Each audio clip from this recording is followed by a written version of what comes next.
Vía Pública.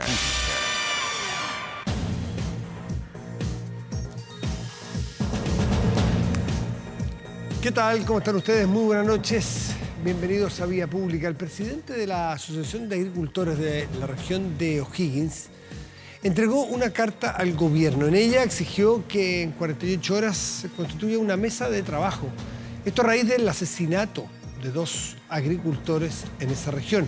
Desde La Moneda respondieron que no funcionarán con ultimátum. Los diferentes gremios de agricultores y camioneros se dirigieron hasta el Palacio Presidencial para hacer este ultimátum al gobierno debido a la crisis de seguridad que vive el país y que este fin de semana terminó entonces con la vida de estas 2 personas que se trasladaban en su camión luego de una jornada de trabajo. En esta línea, desde la asociación, no descartaron una movilización si no se refuerza la seguridad en carreteras y que, según explican, está en peligro la cadena de abastecimiento de todo el país. Eso pasa siempre cuando los camioneros deciden parar, es un dato. Por esto se le dio un plazo de 48 horas al gobierno de instalar esta mesa de trabajo. Por su parte, el ministro de Sexpress, Álvaro Elizalde, respondió a este llamado, esta amenaza, si se quiere, del gremio, asegurando que la única forma de avanzar es con diálogo. Y vamos a ir de inmediato, antes de pasar a la mesa de conversación, a tomar contacto con Valparaíso, porque Giselle Vergara está allí por la votación que se ha tenido tarde y noche en la ley corta de ISAPRES. Giselle, adelante.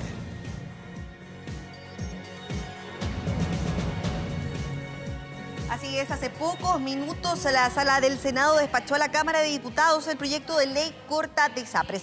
9 meses estuvo este proyecto acá en el Senado, trabajo legislativo en la Comisión de Salud, también en la Comisión de Hacienda, y hoy día está revisión final en la sala del Senado por parte de los parlamentarios. ¿Qué ocurre con esta discusión que se va a trasladar de vuelta del receso legislativo a la Cámara de Diputados?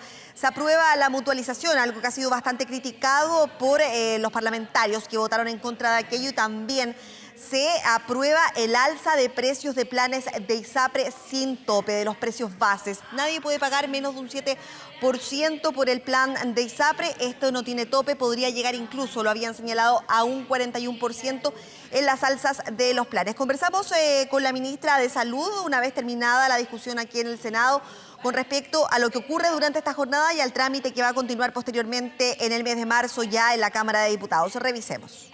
Nos parece que hay normas que protegían al afiliado y que lamentamos que los senadores de oposición no la hayan votado, como por ejemplo la continuidad del CAEC, asimismo como aquellas normas que incumplen desde nuestro punto de vista el fallo, y que como es el tema de la mutualización, en el sentido de que lo que hace esa norma es solidarizar la deuda y por lo tanto en el fondo afecta a aquellas personas que tienen una deuda mayor. Sí, las críticas en torno a la mutualización tienen directa relación con lo que significa, al aprobarse la mutualización, la deuda que tienen las ISAPRES por el fallo de la Corte Suprema por deudas de cobros en exceso a sus usuarios, que ascendía a más de $1.000 millones, podría rebajarse incluso a menos de $500 millones. Una situación que los parlamentarios señalaban que eventualmente, y tiene las intenciones de asistir al Tribunal Constitucional, llegar hasta el Tribunal Constitucional para frenar lo que tiene que ver con la mutualización. Lo decía también el ministro Elizalde en algunas declaraciones, que hay que esperar que el trámite avance en la Cámara de Diputados y ver cómo se resuelve finalmente esta disyuntiva que ha tenido en jaque este proyecto del alza del plan de la ley corta de ISAPRES durante los últimos meses. Pasemos a revisar las declaraciones de parlamentarios o reacciones con respecto al despacho de este proyecto de ley hacia la Cámara de Diputados. Yo diría que hoy día hemos dado un paso importante para estabilizar el sistema, pero del mismo modo también creemos, sin lugar a dudas, que hemos dado certeza a los pacientes. Y ahora la tarea del gobierno es que la reforma a la salud es aquí y ahora. Nosotros vamos a recurrir en los próximos días al Tribunal Constitucional a discutir cuál es el mérito no solo legal, sino además de justicia a las personas cuando se enfrenta en una votación de simples mayorías, cuando era una materia que realmente tendría que haber sido de quórum. Sí, fueron 9 meses de negociación en la sala del Senado, también en las comisiones, trabajo que se va a trasladar. Una vez continuando el trabajo legislativo en marzo de este año, la Comisión de Salud de la Cámara de Diputados, también a la Comisión de Hacienda para en unos meses más ya poder discutirse en la sala de la Cámara de Diputados. Es importante lo que yo les decía, los parlamentarios de la Cámara de Diputados señalaban que ellos van a buscar también poder revisar en detalle en este proyecto, y también lo decían los ministros, que es necesario buscar las opciones, mejorar el proyecto y reponer aquellas indicaciones que fueron rechazadas también durante esta jornada acá en el Congreso Nacional. Vamos a ver qué es lo que ocurre de vuelta del receso legislativo con este proyecto de ley corta que se está trabajando en el Congreso Nacional, que termina hoy día su discusión en el Senado y que va a ser revisado durante el comienzo del año legislativo en la Cámara de Diputados.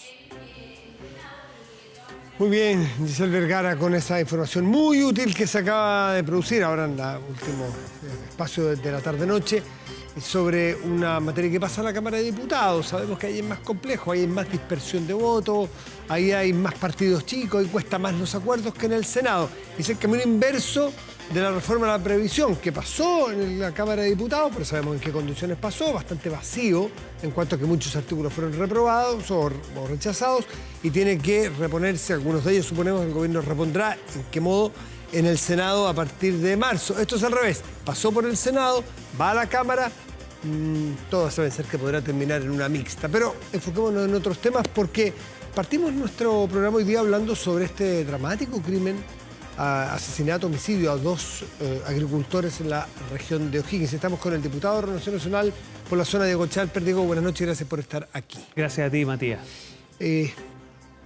¿Qué hace que esta situación que ocurrió el fin de semana con estos 2 agricultores mueva las cosas de tal forma que la carta a la moneda, que vaya la SNA, que vayan los parlamentarios de la zona, que los camioneros se involucren en un ultimátum al gobierno?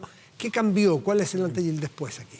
No, mira, lo primero es que obviamente enviarle mis condolencias a la familia Cid y también a la familia Mora. Creo que esto ha conmocionado mucho, no solo a la zona, sino que aquí hace bastante rato que el mundo de la agricultura venía planteando su preocupación por robos de pesticidas, robos de maquinaria, robos de insumos. O sea, veníamos hace bastante rato trabajándolo. Yo venía trabajando con los mismos gremios lo que llamamos la agenda de delitos de la ruralidad, que tienen componentes distintos, pero hasta acá, salvo el caso Pomaire, que se nos olvida que fue otro fallecimiento. Crimen. ¿Sí? Así es. Sí. Aquí yo diría que la inclemencia, la brutalidad, lo duro que significó la muerte de estas 2 personas, yo creo que obviamente ha removido las conciencias no solo del mundo de la agricultura, del mundo del transporte, sino que me da la impresión de todos los chilenos. Un hombre de familia, trabajador del mundo del campo, otro hombre que trabajaba con él y su hijo menor de edad, que termina siendo baleado. Afortunadamente ya le puedo contar a los chilenos que está en buen estado, ya fue trasladado y digamos, está en una situación mejor, pero yo creo que la brutalidad, Matías, la agresividad y además, digamos, la firme, el hecho de que sean 4 personas extranjeras que han ingresado al país irregularmente, que portan armas, que están en capacidad de conducir un auto. Nadie se ha hecho esa pregunta.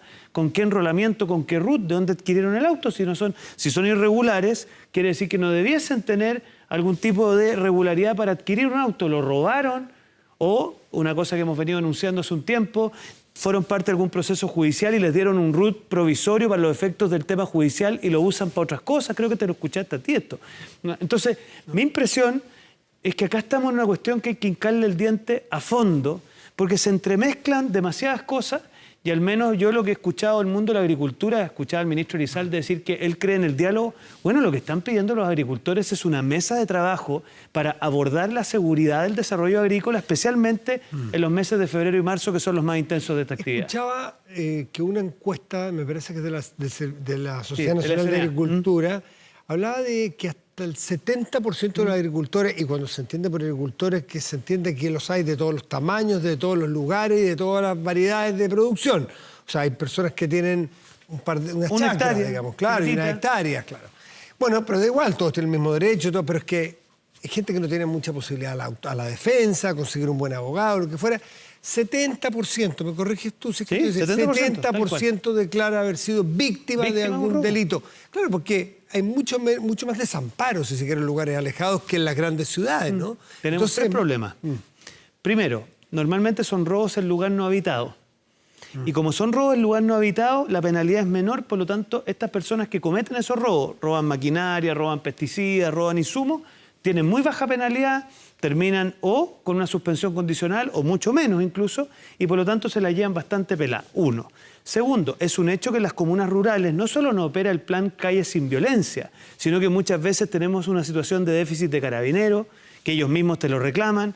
Muchas veces no tenemos los sistemas de televigilancia que tú tienes en las ciudades, por lo tanto el reporte de los delitos se hace mucho más difícil. Y además hay que reconocer que en el mundo rural muchas veces no se denuncia con la misma fuerza que en la ciudad, porque no se sabe muy bien cuál es el tipo, hay una cierta letanía de decir, mira, ya me han robado tantas veces que para qué voy a denunciar de nuevo. Entonces las mismas estadísticas en el mundo rural son distintas y por eso lo que está pidiendo el gremio de los agricultores es una mesa de trabajo para de una vez por todas levantar una agenda que afecta al mundo rural, que afecta al mundo del campo, y como homicidios, robos con violencia, robos con intimidación, hurtos menores, se abordan específicamente en el mundo del campo. Y al menos yo, te confieso una cosa para que lo sepan, pedimos un informe a la Biblioteca del Congreso y hay otros países que tienen legislación especial para el mundo del campo y creo que tenemos que abordarlo. ¿Y qué características tiene esa Mira, legislación? ponte tú, es distinto un robo en lugar no habitado en una ciudad que una cosa distinta cuando sucede en el campo, porque lo que te roban en el campo son pesticidas carísimos de alta receptación y por lo tanto no es tan simple que un señor vaya a una feria libre y venda un químico para una industria. Perdón, y además tiene la característica que puede ser dañino, que es como robar a lo mejor medicamentos en un hospital. Así de grave. O sea, y te digo más, hay un problema, y aquí, perdonen, no quiero contar infidencia, pero el camión que reparte los pesticidas normalmente lo siguen y van sabiendo dónde van quedando y obviamente van robando. Entonces hay una serie de dinámicas, una serie de articulaciones propias del mundo del campo que tenemos que levantarla. Y yo en esto valoro mucho el énfasis que han puesto los agricultores, que es decir, mire, nosotros damos un ultimátum para que lo que venimos pidiendo hace mucho tiempo, a propósito de lo que aquí ha pasado, nos lo den. Y ese ultimátum para que no se cumpla y para que se llegue a un buen acuerdo antes, ¿qué implica? Por ejemplo, escuché la necesidad o la petición de declarar algunas zonas de acopio de cosechas, por ejemplo, de infraestructuras críticas, tal como el alcalde de Estación Central pidió que las estaciones de buses sean infraestructura crítica y con la finalidad de que sean resguardados por, eventualmente, militares, si fuese necesario. Sí, lo que pasa ¿De eso se trata? Sí, lo que hay que mirar, Matías, a ver, ¿qué ha pasado en la macrozona sur y en la macrozona norte? Tú tienes anillos de protección que normalmente los asumen los militares, liberas fuerzas policiales y las fuerzas policiales están en posición de hacer mejor su trabajo porque tienen este anillo de contención. Lo que están pidiendo los agricultores y algunos alcaldes también es que hayan anillos de contención en infraestructura crítica que puedan ser disuasivos, que puedan ser en algunos casos, y ahí tenemos que ponernos de acuerdo en cómo sería el caso de que un militar reaccionara, pero lo clave está en que eso te libera fuerzas policiales para hacer persecución, para hacer entradas y registros, para hacer certificación de identidad. Y eso es lo que hoy día no hemos entendido. Entonces, cuando yo veo que el gobierno le tiene, y digámoslo una vez, tanto temor a colaborar con los militares, no ha mirado con atención lo que ha pasado en la macrozona sur. Oye, si han renovado ya más de 30 veces el estado de excepción en la macrozona sur. Antes hablaban de militarizar el Gualmapu, hoy día hablan de la macrozona sur. Entonces, yo creo que en eso ojalá el gobierno supere sus traumas y entienda que hoy día el patrullaje mixto entre fuerzas militares y fuerzas policiales puede ser muy útil. Puntualmente, ¿eso es lo que piden en esta carta de la CNA? Lo que pide es eso, pide una mesa de trabajo y además lo que pide, obviamente, ellos dicen convocar al COSENA. Yo ahí podría decir convocar por último a los consejos regionales de crimen organizado, pero lo que están buscando al final los agricultores, oye, abordemos este tema, pongámonos serios, tengamos una agenda. Yo lo que he venido pidiendo, a propósito de lo que conversábamos antes del programa, yo creo que estamos en presencia de una verdadera pandemia del crimen. ¿Y qué es lo que hizo bien Chile cuando enfrentamos la pandemia? Presidente a la cabeza, comité asesor de expertos que cotejaban las decisiones del Ejecutivo, un plan paso a paso que daba certeza a la ciudadanía y, muy importante, datos objetivos para todos. Yo creo que en eso el gobierno le ha faltado, Matías, gestión, proactividad y decisión. Yo le dije que no íbamos a hablar, pero sí me gustaría que un tema, su opinión sobre lo que está ocurriendo en materia de pensiones de gracia. Porque, claro, el tema quizá alguien diría ya está un poco desgastado porque se han dado todas las versiones. Pero ¿queda recurrir a algo especial aquí o ustedes creen que todavía...? Porque el gobierno ha dicho a través de su ministra que 25 casos se van a revocar. De los, qué sé yo, se dieron 419, de hecho sabemos que 59 tenían antecedentes penales, de ellos 25. ¿Ustedes quedan contentos con esa información? No, para nada. Mira, aquí, ¿sabes lo que pasa, Matías? Que hay tres aristas que son distintas. Una es la arista judicial, que la hemos activado mediante una denuncia en la Fiscalía. Ahí la Fiscalía tiene que investigar. Y de oficio la Fiscalía también ha señalado que va... Y está perfecto, porque nadie puede creer, yo de verdad me cuesta creer, estoy abierto a ser convencido de lo contrario, que 418 personas se hayan apersonado al Instituto Nacional de Derechos Humanos y hayan dicho quiero acceder a esto. Lo que posiblemente ha ocurrido, especialmente, por ejemplo, en el caso de los falsos exonerados, es que gente llegó con varios casos. Y eso hay que investigarlo. O sea, esto ha sido articulado por alguien porque es muy curioso que aquí justo haya acontecido de esa manera. Y además, permíteme decir una cosa, hoy día que el Partido Comunista aparezca queriendo oponerse a que se revoquen ciertas pensiones de gracia, también me parece bien curioso. Entonces, toda esa arista hay que investigarla. A diferencia del caso falso exonerado, estamos a tiempo por los plazos de prescripción, por lo tanto esperamos que el Consejo de Defensa del Estado ejerza las acciones civiles para que devuelvan la plata. Y muy importante también es la arista administrativa. Acá la Contraloría instruyó sumarios, esos sumarios tienen que hacerse. La Contraloría solo ha revisado 1/3 de los casos. Tiene que revisar los que faltan y tiene que poner a disposición de la opinión pública, Matías, cuántos tienen prontuario de condena y, muy importante también, cuánto incumplen sus requisitos, porque aquí lo que descubrió la Contralora era que habían 19, finalmente son 10, que no cumplían con los requisitos. Esta gente que básicamente todos los meses se estaba robando la plata de los chilenos. Hubo gente, según se indican los informes, que falseó los antecedentes médicos, ya sea a través de certificados que estaban fechados antes de la supuesta agresión, digo supuesta en este caso porque no se sabe si es verdad después de que la fecha no corresponde, o ilegible letra para poder determinar cuál era el daño causado. Eso por una parte, eso sería un fraude, porque sería... Eso es un fraude al fisco. Y mira, claro, nosotros la denuncia que hicimos es por 2 delitos, por prevaricación administrativa, pensando en los funcionarios, y por fraude al fisco para aquellas personas que, sabiendo esto, estaban dispuestas a defraudar. Ahora, algunos de estos casos, de los 58 casos que tenían antecedentes, y algunos que son del último mes prácticamente del gobierno del presidente Piñera, ¿no es cierto?, que tramitó los primeros casos de esto. ¿Qué autocrítica hace su sector? Porque... dicen, bueno, ya estaba electo el presidente Boric, ya sabíamos que lo único que hizo fue cursar los primeros por presión de la izquierda. ¿Eso es así? A ver, mira, primero la glosa que da origen a esto es una glosa motivada por los sectores del Frente Amplio y el Partido Comunista. Yo personalmente la voté en contra. Y de ahí en adelante todo el proceso de acreditación que hace el INDH a mí me parece que merece un escrutinio. Ahora, yo quiero ser bien transparente. Los casos que ha identificado la Contralora son casos del gobierno del presidente Boric en su mayoría, y si hubiera casos del gobierno anterior, bueno, que los revoquen todos. Si aquí no podemos tener doble estándar, acá, si es que se han cometido irregularidades, bueno, obviamente hay que revocarlos todos, pero yo lo que observo es un gobierno que tiene desde el 20 de diciembre del año pasado, en estricto rigor el informe es desde el 13, pero desde el 20 de diciembre, o sea, fija todo lo que ha pasado, Matías. El subsecretario ha ido a la Comisión de Desarrollo Social a defender un proyecto de ley, fue en su minuto a la Comisión de Seguridad y no fue capaz de decirnos que tenía este manejo, esta información. ¿No le parece a usted que al menos hay una cosa compleja de un subsecretario que, teniendo esa información, no la comparte, no la hace propia con el resto de los parlamentarios? Entonces yo ahí espero que el gobierno entienda que todo esto va rebajando los estándares.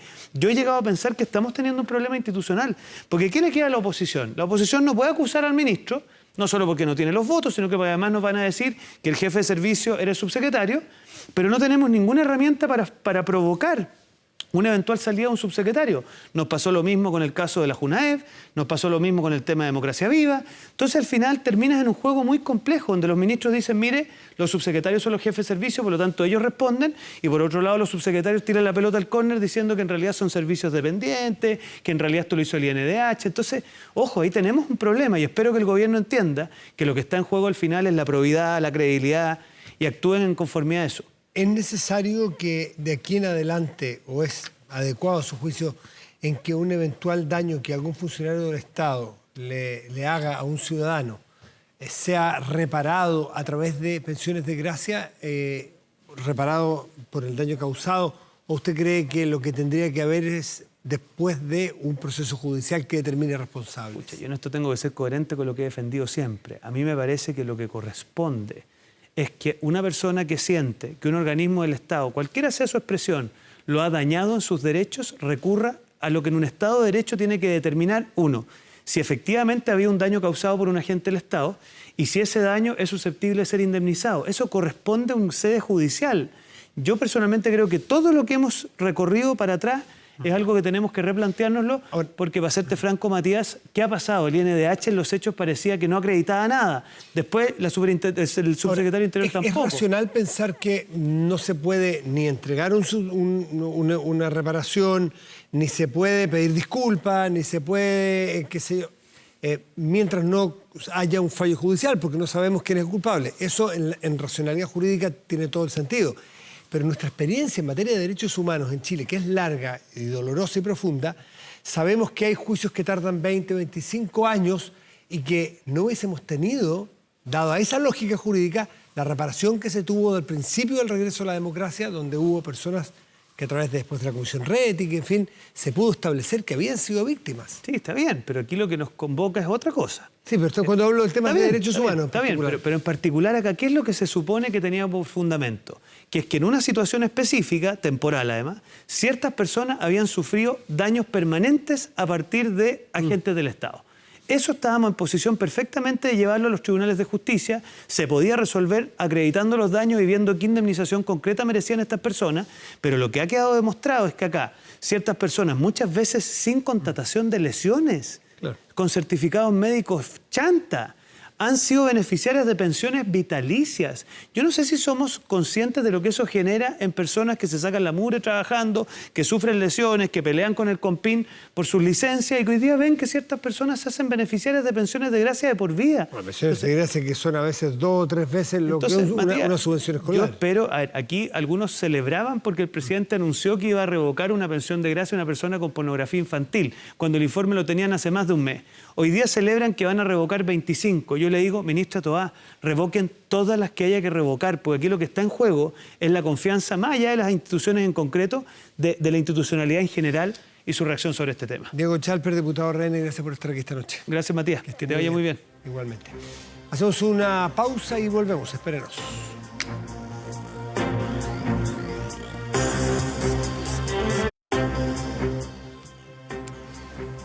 Protéjase de la delincuencia con TPJ, vigilancia en tiempo real de cámaras de seguridad con audio disuasivo para su empresa. Alarmas TPJ con cámaras conectadas a su smartphone y botón de emergencia móvil para su hogar. No sea usted la próxima víctima y contrátelos en tpj.cl.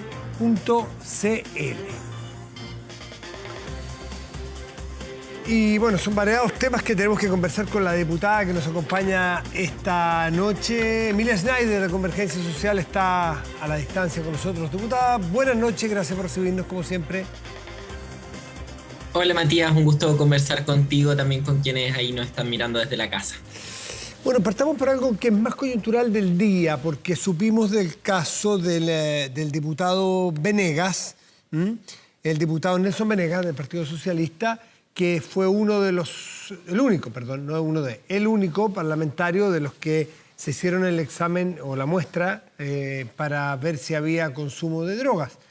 Y salió positivo en las condiciones que él mismo detalló, que tiene que ver con un contexto de un tratamiento médico, está respaldado por el médico, está comprado con receta, por lo tanto, a lo más puede haber un error de no haberlo informado a tiempo, pero no se trata de que tenga tratas con narcotraficantes que se esté drogando, digamos, ¿no es cierto? Pero estamos por ahí. Efectivamente, yo, creo que la polémica que se ha armado fue bastante despejada por el diputado Venegas. Creo que, por cierto, esto se tiene que acreditar ante la Comisión de Ética, ante todas las instancias pertinentes. Pero yo abriría la pregunta sobre de qué nos ha servido tener realmente este test de drogas en la Cámara de Diputados y Diputadas. Esto se está aplicando desde el 2022, cuando asumimos, y lo cierto es que no nos ha servido para encontrar un vínculo siquiera de la política con el narcotráfico, ni ha servido en realidad para nada más que para banalizar este debate. Pero creo que diputada, pero es una buena noticia que no tengamos ni un caso de vínculo con los narcotraficantes. Pero voy a poner un escenario hipotético. Significa, ¿sí? Matías, debo interrumpirte ahí porque yo no cantaría victoria, porque eso no significa que en la política no hayan vínculos con el narcotráfico.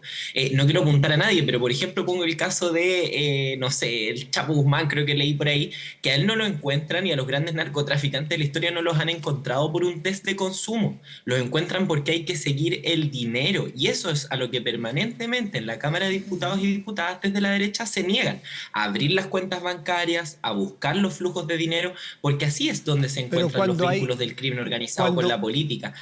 Usted que es diputada, cuando la Fiscalía que investiga un caso como esto tiene antecedentes que le indican que podría haber seguimientos de dinero y pide a un tribunal el levantamiento de un secreto bancario, ¿acaso no se lo dan? Es que lo que nosotros estamos proponiendo, Matías, es, y que veas lo que la derecha se ha negado en las votaciones en la Cámara, es abrir el secreto bancario de las autoridades, de los diputados y diputadas, como una medida parte de la transparencia, porque acá suelen hablar mucho de que el test de drogas sirve para la transparencia, para dar certeza a la ciudadanía, y yo creo que es un show mediático. Lo que pasa y te lo es digo que así, porque realmente, disculpa Matías, es que quiero terminar la idea, es que no he podido terminar ninguna idea. Realmente tengo la convicción de que esto no sirve de nada para combatir el narcotráfico y banalizamos un tema que para la gente es muy doloroso. Y para encontrar los vínculos de la política con el narcotráfico y el crimen organizado, en todo el mundo se sabe que hay que seguir el dinero. Por eso hemos presentado también el gobierno. Pero dialoguemos un poco, dialoguemos porque si no es imposible. Sí. Dialoguemos, eso. Usted dice... Era solo para cerrar. Sí. Usted dice, y creo que muy acertadamente, no se encuentra necesariamente en el consumidor el vínculo con el narcotraficante. No. Pero tampoco, no es lo único, pero no es excluyente, que puede ayudar. Porque si seguimos el dinero, tampoco es esperable que el 100% de las personas que tienen vínculos con el narcotráfico lo hagan con una cuenta corriente propia. Lo harán a través de un tercero, lo harán a través de... Entonces, ningún factor por sí mismo o aislado puede ayudarnos, pero a lo mejor una serie de cosas sí nos pueden ayudar. Pero convengamos que el test de drogas evidentemente es una medida mucho menos significativa que seguir el dinero. Por cierto, ninguna medida es infalible por sí misma. Pero ¿qué es lo que yo creo que pasa? Que con este debate lo que confundimos de cara a la opinión pública y de cara a las políticas públicas son dos cosas súper importantes, porque el narcotráfico y el crimen organizado es un problema de seguridad, un problema de orden público. Se ataca con acción policial, con inteligencia, con intervención estatal para sacar al narco de nuestro país. Ese es un problema. Pero el otro problema es el consumo problemático de sustancias, que, ojo, yo creo que eso es un problema que hay que estigmatizar, sino que es un problema que hay que atender como un problema de salud pública. Sí. Y cuando hacemos este show, lo que pasa es que muchos diputados se hacen gárgaras diciendo que esto es una medida casi que termina con el narcotráfico en nuestro país. No, y a mí me parece que eso es para analizarlo. No, y la verdad es un debate muy ensimismado. Una opinión legítima. Yo realmente, Matías, creo que esta medida no aporta. No, una opinión respetable la suya, que es un show, pero dos cositas. La primera, así como usted dice, la derecha se niega a abrir las cuentas bancarias de las autoridades para esto, punto. Podría decir alguien, Emilia Schneider se niega, pese a que está obligada, a hacerse el test. Usted estaba citada al test y entiendo, usted me corrige que estoy equivocado, y no se lo hizo. Y ahí hay otra señal que quiero colocarme esa para que me conteste las dos en una. ¿Qué es lo que para un ciudadano común, cuando tiene una orden de alguien, una orden superior para hacer algo y le llega una multa o una pena o lo obligan, usted que es diputada nos debería dar el ejemplo de no me gusta, no creo que ganemos nada, pero me lo voy a hacer igual? Lo primero que te quiero decir, Matías, es que yo me sometí al test la primera vez que se solicitó en la Cámara, porque efectivamente en ese momento se dio un debate y yo quería despejar cualquier duda. Y en la vez que yo me sometí a este test, el resultado fue claro. Yo no infrinjo ningún reglamento de la Cámara y si me lo hubiera hecho hoy día, el resultado habría sido el mismo. Y yo hoy día dije, cuando me consultaron por esto, muy tranquilamente, que yo me someto al reglamento, al igual que todos los ciudadanos y ciudadanas. Yo tomo una decisión, esa decisión tiene consecuencias.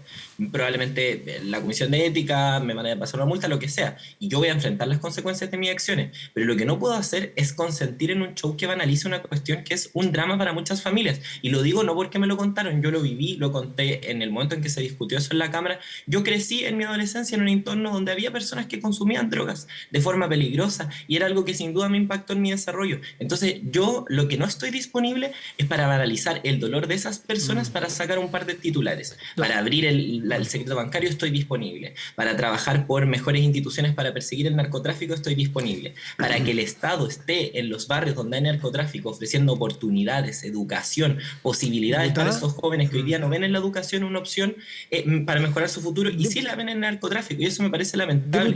Pero yo, porque lo viví, no estoy disponible para hacer de esto un lucro con el dolor de las personas. Estoy claro que para usted es un show, lo tengo clarísimo que para usted es un show, pero déjeme poner un escenario hipotético. Aparecen 3 parlamentarios que den positivo en el consumo. Uno podría perfectamente, dado que son autoridades, dado que legislan, dado que, no sé, otras autoridades de otra índole también tienen poder de mando o poder de tomar decisiones desde el Estado, porque son autoridades entronizadas legítimamente.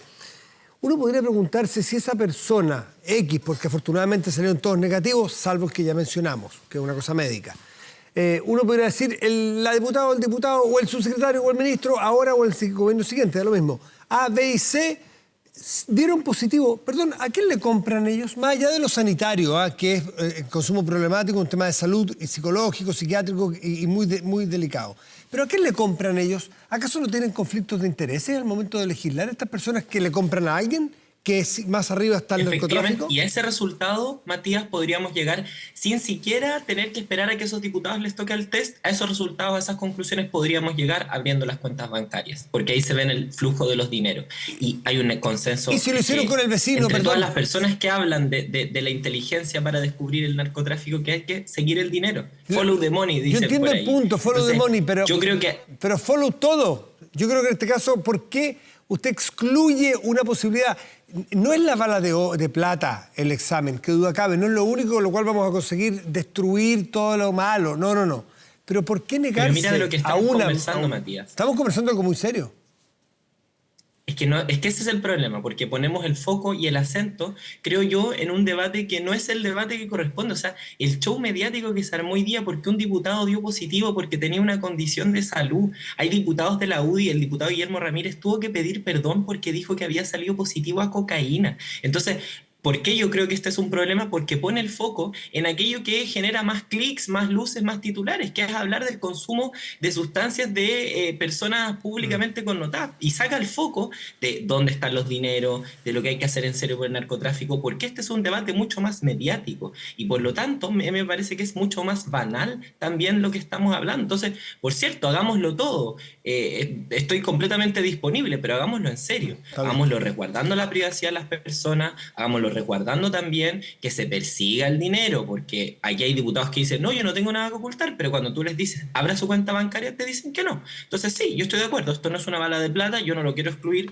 yo tuve una opción política por mí, me voy a asumir las consecuencias, pero esto no quiere decir que yo haya votado en contra de este reglamento, ni mucho menos. Yo voté a favor en su momento, y lo dije en mi discurso, por una presión de un momento determinado, pero a mí no me parece que esta sea la forma de solucionarlo. Y creo precisamente que sí es contradictorio y sí es de alguna manera dicotómico, porque todo el foco mediático se va para acá. Y se va a un tema insisto, es completamente ensimismado. No veo que sea todo el foco, pero que realmente importa. Para su mirada, yo no comparto que sea todo el foco. Es una parte del foco, como el foco tiene que estar en muchas partes. ¿Pero de qué han sido las noticias todo el día, Matías? Cambiemos, sí, porque el día que salió, pero no sé si mañana va a seguir siendo tema. Y, mañana no vamos a volver a hablar de los vínculos del narcotráfico en la política, porque vamos a dar por hecho como que esto ya está solucionado. No sé quién. Pero ¿por qué da por hecho? ¿Por qué da por hecho de que todos damos por hecho que por esto ya está todo solucionado? Esta arista, esta vertiente de investigación salió con este resultado. No quita que haya muchas otras. Eso es lo que me parece curioso. Y ojalá también se haya el mismo revuelo cuando hayan diputados que se nieguen a abrir las cuentas bancarias. Ese es mi punto. Ojalá se haga el mismo revuelo con eso. Cambiemos un poquito de tema. El ministro de Justicia, aquí mismo, sentado aquí en este mismo lugar hace 2 semanas, dijo que le parecía que en Chile se cometía abuso con las prisiones preventivas. Si no me equivoco, a nivel nacional, el 40% de las personas privadas de libertad no tienen aún una condena, están bajo una prisión preventiva. En el norte es al revés, 60% prisión preventiva, 40% con condena. Pero quedemos con las cifras que igual son muy altas, ¿no? Y cuando tenemos hacinamiento y tenemos problemas en las cárceles y todo lo que ello significa. Usted ha planteado hacer un proyecto de ley para que haya un informe anual. ¿Por qué no nos explica cuál es la finalidad, quién debiera hacerlo y por qué no se hace? Efectivamente, efectivamente, como tú dices, en nuestro país yo creo que hay un abuso del uso de la prisión preventiva, porque en el Estado de Derecho, en distintos países en el mundo, esta medida cautelar, la prisión preventiva, es algo que se acota a motivos y contextos muy específicos, porque el principio que se sigue es que el sistema trata de no meter preso a personas que no sean culpables. Eso hay que minimizarlo lo más posible. En cambio, en Chile, por ejemplo, según cifras de la Defensoría Penal Pública, entre 2018 y 2022, estamos hablando de más de 10.000 personas que estuvieron en prisión preventiva y luego salieron libres porque no fueron declaradas culpables. Entonces tenemos un problema acá. ¿Y qué es lo que yo creo que también ha pasado en los últimos días y por qué esto lo vinculamos con el caso de Katy Barriga? Porque el caso de Katy Barriga ha generado mucha indignación. En redes sociales vimos cómo la alcaldesa mostraba que estaba en la piscina haciendo yoga. Eso es un show, pues. Diputada, usted que está en contra de los shows. Puede ser un descriterio sacarse una foto en una piscina, sin lugar a dudas. Sí, pero es que déjame terminar el punto, Matías, porque ha generado indignación en los usuarios en las redes. Esto no es mi opinión. En las redes se ha comentado mucho estas fotos de la alcaldesa y se ha comparado por usuarios de redes sociales, por ejemplo, con el caso de una persona que estuvo en prisión preventiva precisamente por vender discos piratas en la calle. Y yo no quiero relativizar el delito, pero queda una sensación, y es una sensación que yo creo que ratifican encuestas como la CADEM, donde los jueces y la fiscalía son de las instituciones peor evaluadas, junto con el Congreso también, no quiero hacerle el quita a eso, pero se genera una sensación de que hay justicia para ricos y poderosos y hay justicia para el resto de la población. Y eso es algo que debilita nuestras instituciones, porque la ciudadanía debería tener la certeza vamos de que a hacer leyes. es pareja y es ciega. Y yo creo que en nuestro país la justicia no es ciega. Y la propuesta que hacemos en este proyecto de ley, Matías, es incorporar en el informe de la Corte Suprema un informe detallado en términos de estadística, en términos de datos, en términos de criterios y de los delitos a los que se aplica la prisión preventiva en nuestro país, y que estos argumentos también puedan ser invocados en los juicios cuando se hable de esta medida cautelar. Y creo que con esa información le damos información a la opinión pública, a la academia y también a autoridades y representantes populares para que efectivamente tomemos decisiones con información si es que hay que mejorar el sistema. Yo hoy no te voy a decir esta es la receta mágica, porque creo que necesitamos mucha más información, pero creo que en Chile se abusa de la prisión preventiva, sobre todo en el caso de las mujeres más pobres. A ver, es curioso que un proyecto de ley que me parece súper razonable, a mí también me parece que una de las cosas que se avanzó en el sistema de justicia nuevo es que efectivamente hayan niveles de garantía a las personas que tienen que estar en libertad hasta que no sean condenadas, salvo casos donde sean un peligro para la sociedad. Sí, es que quiero partir diciendo que es muy razonable, creo que toda la gente, o mucha gente, entiende la razonabilidad de las prisiones preventivas. Pero hacer cuestión y hacer una suerte de caso a partir de un descriterio de la señora Barriga, que se saca fotos, entiendo, en una piscina, que es una burla, sin lugar a duda que es una burla para muchas personas, pero mejor atender qué es lo que dijo el tribunal, porque no sé si usted escuchó, yo escuché las dos jornadas, las apelaciones, en las que se pudo, y otra, el resumen de la prensa, porque no se permitió entrar cámara, las razones que tuvieron los jueces de primera y segunda instancia para decretar el arresto domiciliario completo, total, para Katy Barriga, y no meterla a la cárcel.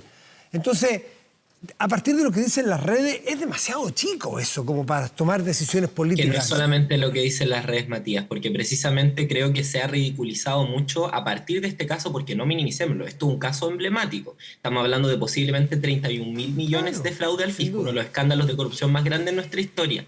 Entonces, este no es cualquier caso y por cierto que ha generado un debate en las casas en nuestro país, pero yo hay algo que creo que particularmente este caso ha aportado a banalizar, porque cuando se invocó por parte de la defensa de Katy Barriga el argumento de ella ser una mujer cuidadora, para todo el resto del mundo pareciera ser una burla, como bien decías tú, porque es una mujer que evidentemente tiene los medios y los recursos para gestionar los cuidados, gestionar una persona que la ayude con los cuidados, etcétera, etcétera. Pero la realidad es que si nos vamos a los datos de la prisión preventiva en nuestro país, 47% de las mujeres privadas de libertad están como imputadas. ¿Pero vamos a nivelar para arriba aún. o para abajo? Que la No. mujer... Déjame terminar, Matías. Sí. Es que no me has dejado terminar la idea.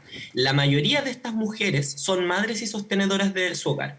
Más del 80% son madres y la mayoría son sostenedoras de su hogar. Entonces, este argumento de, por ejemplo, invocar que no se dé prisión preventiva a una persona por ser cuidadora, y en este caso se banaliza completamente. Entonces, lo que queremos hacer es abrir este debate que sin duda se dio, porque se instaló un debate. Las redes sociales son un mundo muy pequeño, no estoy hablando solo en las redes sociales, en los medios de comunicación, en la calle, en sus casas, la gente está hablando sobre la pertinencia de la prisión preventiva en este caso, y yo creo que es importante abrir el debate respecto a que muchas veces la justicia no es ciega, lamentablemente, porque te vuelvo a poner este caso, una persona que vende CDs en la calle, pirata, termina en prisión preventiva, y una persona que se roba 31.000. Diputada, he ido varias veces a la cárcel de mujeres, he conversado con ellas, y muchas de ellas, no sé si esto no es un mérito, esto es trabajo profesional. No, yo tampoco lo digo mérito. Y conozco la realidad de muchas mujeres ahí que están por un microtráfico de este tamaño, y me decía una vez una persona que conoce profesionalmente, eso cuando hay un hombre preso y un hombre preso, cuando hay una mujer presa hay 5 niños en la calle o 4 niños en la calle abandonados. Por lo tanto, quizás si hubiera que poner el foco es en las mujeres con prisiones preventivas y ser mucho más riguroso. Nadie creo que pudiera estar en desacuerdo de eso. El punto es que ponerle a Katy Barriga en el título, es como, ahí puede ser un peligro de banalizar un tema que es hiper serio y complejo y necesario de atacar.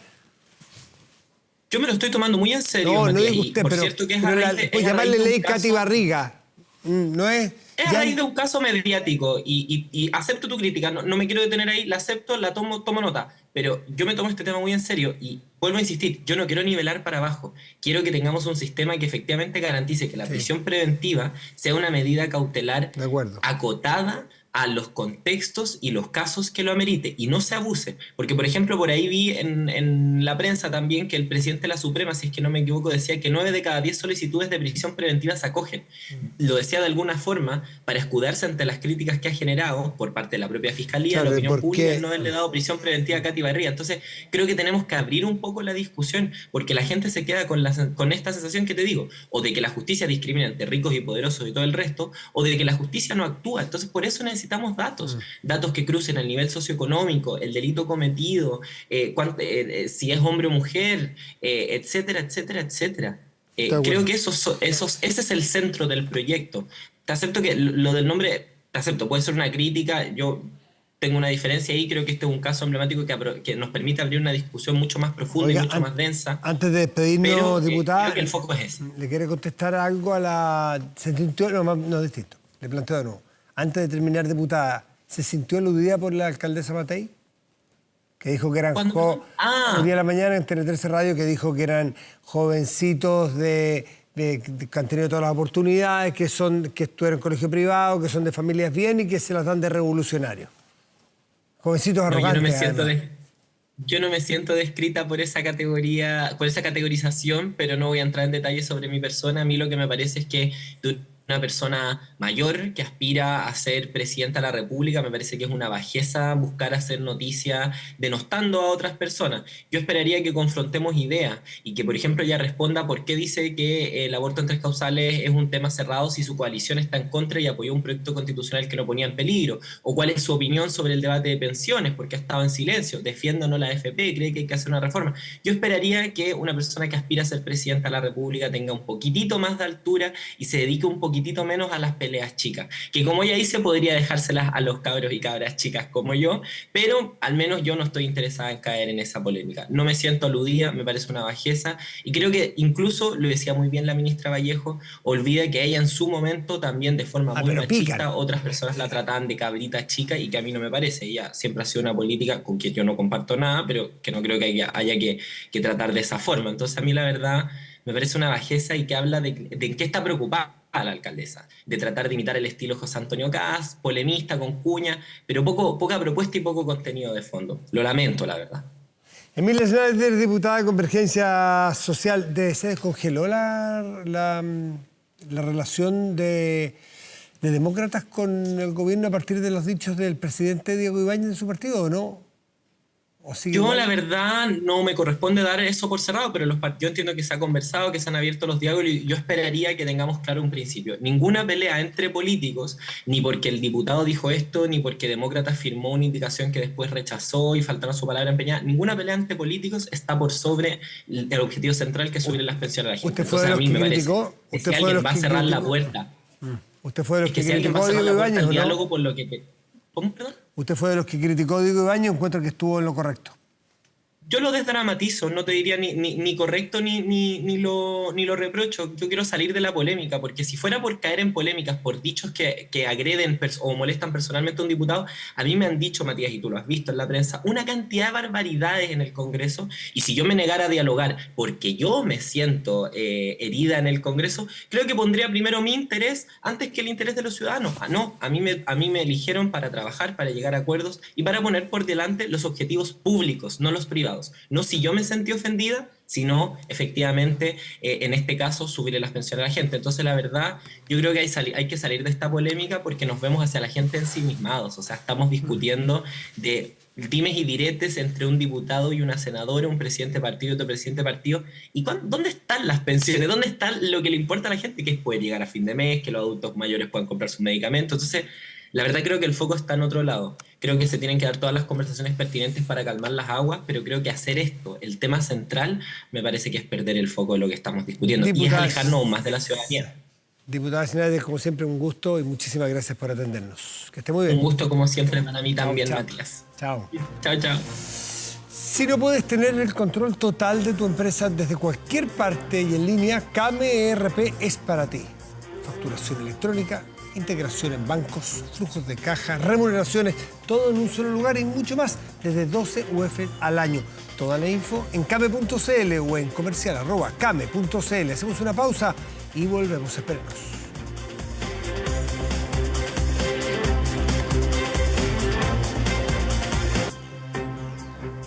Encuentra el equilibrio perfecto entre la naturaleza y la ciudad. Sobre el Tank 300, un SUV 4x4 con lo mejor de dos mundos. Ingresa en gwm.cl y descubre un todoterreno preparado, de lujo, inteligente, para superar expectativas. Tank de Great Wall Motors. Vamos a la pantalla grande de nuestro estudio y revisamos nuestro portal de contenidos y noticias. La SEC de la Superintendencia de Electricidad y Combustibles reitera que empresas no pueden realizar cortes preventivos de luz por altas temperaturas. Más detalles en 24horas.cl. Vamos ahora a propósito de temperaturas. Mire usted lo que nos espera mañana.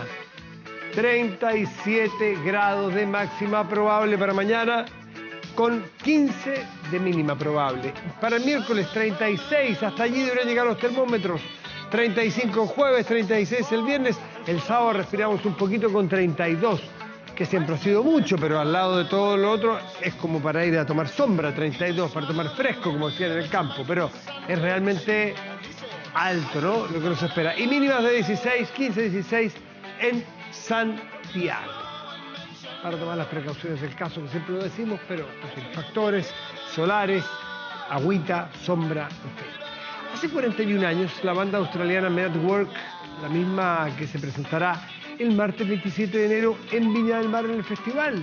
Esto sí que es una super noticia. Bueno, alcanzó el número 1 por partida cuádruple en los rankings de discos y singles del Reino Unido y Estados Unidos con su canción Down Under. El disco se posicionó en el número 1 de Australia y permaneció ahí por 9 semanas consecutivas. Por otra parte, también fue número 1 por 5 semanas seguidas en el Reino Unido y estuvo número 1 en el Billboard 200 en los Estados Unidos por 15 semanas consecutivas. Un fenómeno, Men at Work. Además de certificarse en múltiples países con discos de platino, un clásico de la música ochentera que suena hasta nuestros días. Canción con la que despedimos Vía Pública de hoy. Que tenga muy buenas noches y gracias por venir.